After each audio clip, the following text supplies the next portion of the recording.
Papasalamat nga pala ako sa Madre de Cacao dito kay TikTok Shop. Kung hindi ko 'to nakita 'tong Madre de Cacao soup na 'to, hindi gaganda yung balahibo ng aso ko. Alam niyo ba bago ko siya sabunan ng Madre de Cacao, ginagamitan ko muna siya ng spray treatment.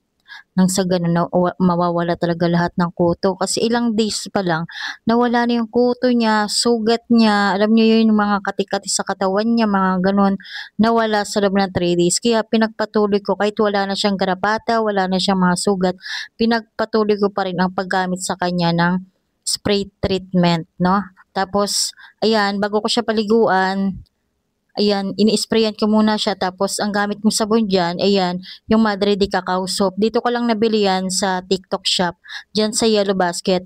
Mga guys 'no, kung gusto niyo gumanda ang balahibo ng aso niyo, lalo na alam niyo yon, ang ganda talaga, ang sarap tulungan yung mga asong may mga garapata. Kung may alaga kang maraming garapata, itong gamitin mo, talagang mawawala talaga yung mga problema mo sa mga alaga mong aso. Puwede rin 'to sa pusa. Tingnan mo naman yung balahibo niya guys, wala na yung mga sugat niya, 'di tulad nakaraan talaga, grabe nakakadiri siya. Ngayon, oh, ang sarap-sarap yakapin, sarap katabi sa higaan, napakalinis.